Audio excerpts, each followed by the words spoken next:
2-де 60-шы есебіміз көбейтуді орындаңдар дейді. Біріншісі 4 көбейтілген x қосылған 3. Жақшаның сыртында тұрған санды жақшаның ішінде тұрған санға бірме-бір көбейтуіміз керек. Сонда 4-ті көбейтеміз x-қа 4x болады.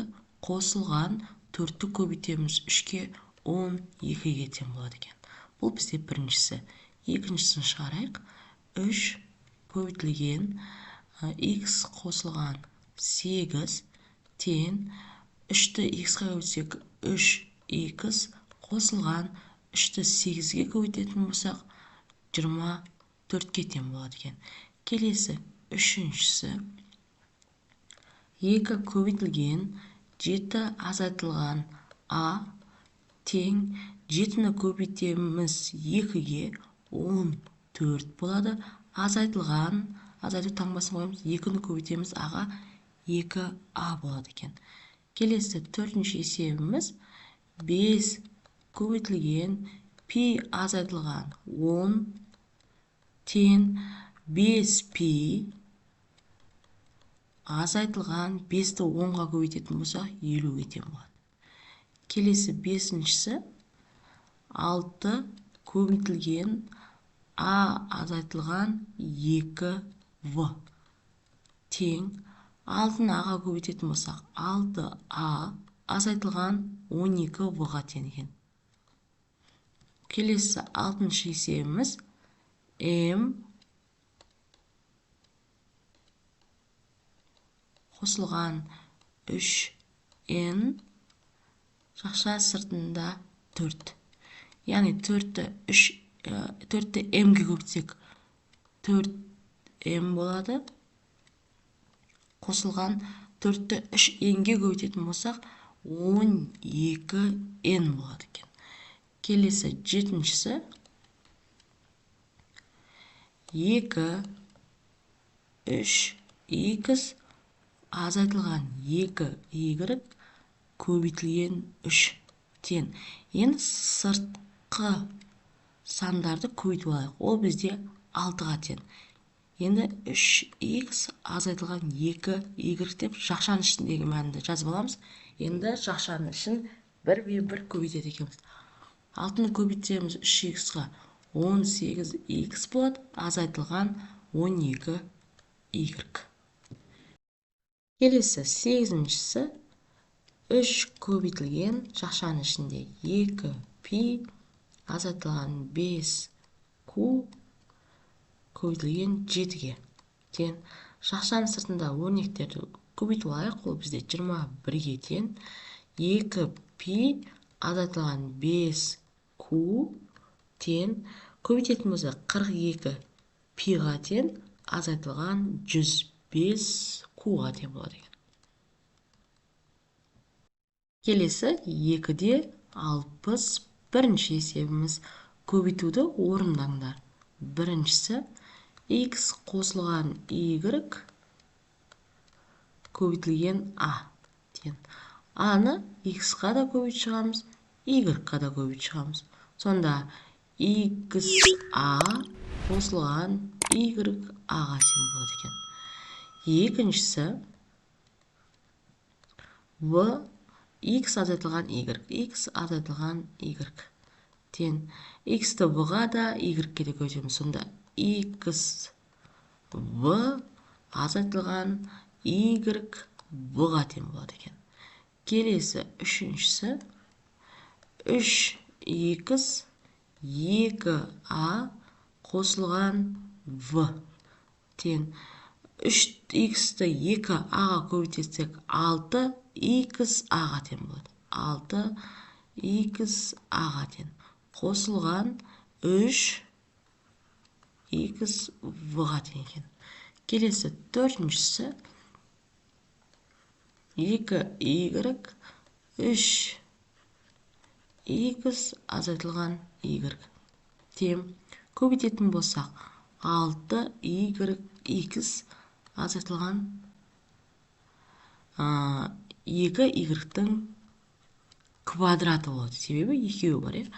Келесі 5-шісіне қарайық. 5-шісінде 5х 6х қосылған 3y тен 30х-тің квадраты қосылған 15xy. Келесі 6-шы есебіміз 3a минус 4v минус 2a тең минус 12a-ға тең. Минус 6a-ның квадратына тең болады екен. Келесі 7-шісі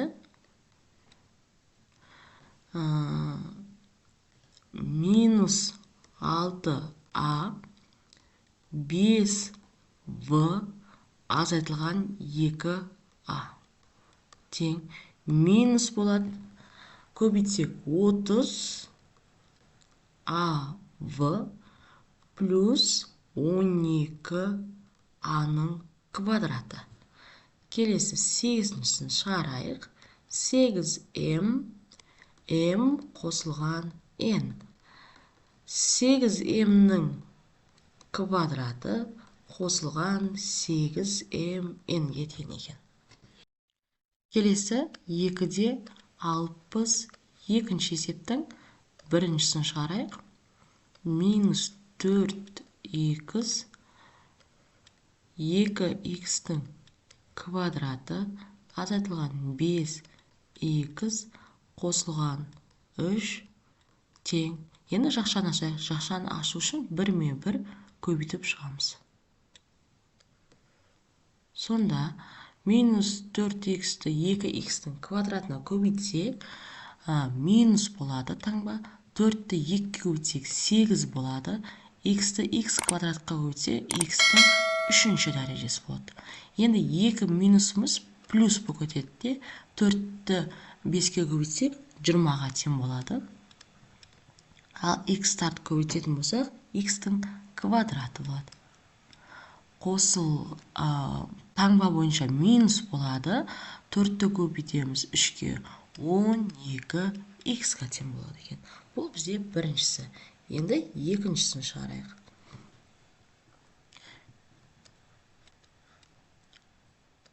Минус 2х көбейтілген х-тің квадраты азайтылған х қосылған 1 тең 1-1 көбейту керек біз.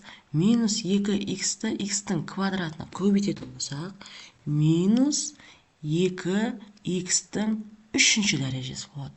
2 минус плюс болып кетеді де, 2х-тің квадратына тең болады. Келесі минус 2х-ға тең екен. Келесі 3-ші есебін шығарайық. Минус 2-ден 1a көбейтілген бізде минус 4a минус 8a қосылған 6 тең. Енді 2 минусымыз плюс болып кетеді. 2-ден 1-ді көбейтеміз 4-ке, қысқарып кетеді де 2-ге тең болады. Сонда 2a-ның 4a болатын болса, 4a-ның квадрат екен болсын. 2a-ның 3-ші дәрежесі болады екен. Келесі минус 2-ден 1-ді көбейтеміз минус 8a-ға. Таңбасы плюс болады. Қысқартып жіберетін болсаң 4-ке тең болады. 4a-ның квадраты болады. Енді таңба бойынша минус болады. 2-ден 1-ді 6-ға көбейтетін болса, қысқартып жібереміз, 3-ке тең болады. 3a-ға тең екен. Келесі 4-ші есебіміз минус 3-ден 1 көбейтілген минус 9v-ның квадраты қосылған 3v азайтылған 12 тең 1-1 көбейту керекпіз. 2 минусымыз плюс болып кетеді. Ал 3-тен 1-ді 9-ға қысқартатын болсақ, 3 қалады да 3 v-ның, мына жерде бізде v бар екен ғой.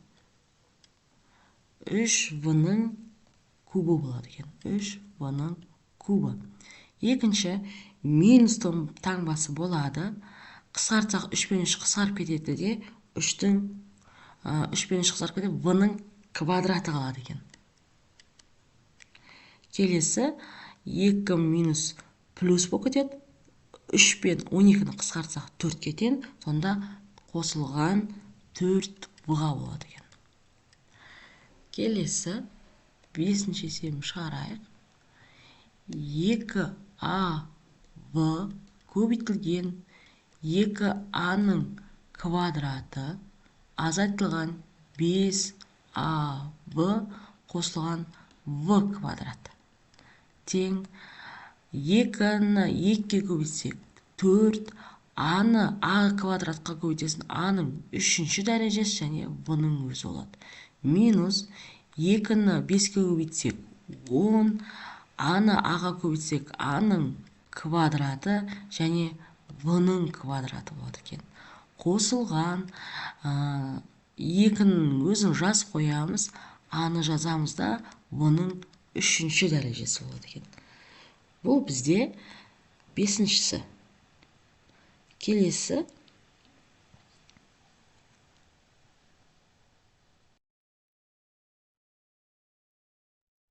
6-шысын шығарайық. Минус 3a v. 2a-ның квадраты минус 7a v минус v квадрат. Тең көбейтетін болсақ минус 6 a-ның 3-ші дәрежесі v-ға тең. Қосылған 2 минус плюс болып 21 a-ның 2-ші дәрежесі v-ның 2-ші дәрежесі болады. Келесі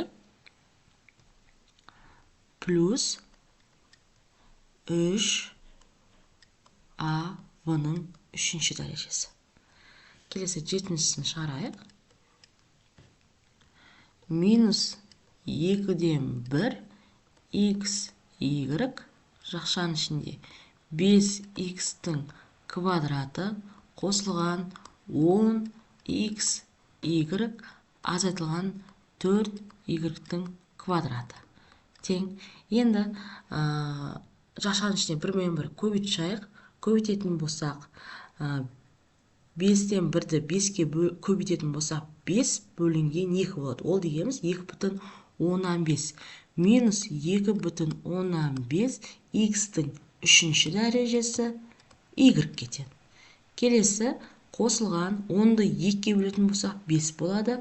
Минус 5 x-тің квадраты y-тің квадраты.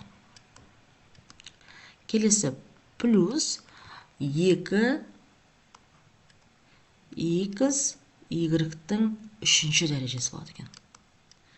Бұл бізде 7-шісі, ең соңында 8-шісін шығарайық. 8-шісі аралас санмен берілген бірден бұрыс бөлшек ретінде жазып алам. Ол дегеніміз минус 2 3 m-ның 2-ші дәрежесі азайтылған 4-тен 3 mn қосылған n-ның 2-ші дәрежесі көбейтілген минус 2mn. Тең. Қысқарып кетеді де 3-тің өзі ғана қалады. 3 m-ның 3-ші дәрежесі n қосылған 2-ден 3 m-ның квадраты n-ның квадраты азайтылған 2m n-ның 3-ші дәрежесі болады. Сонымен есебіміз аяқталады.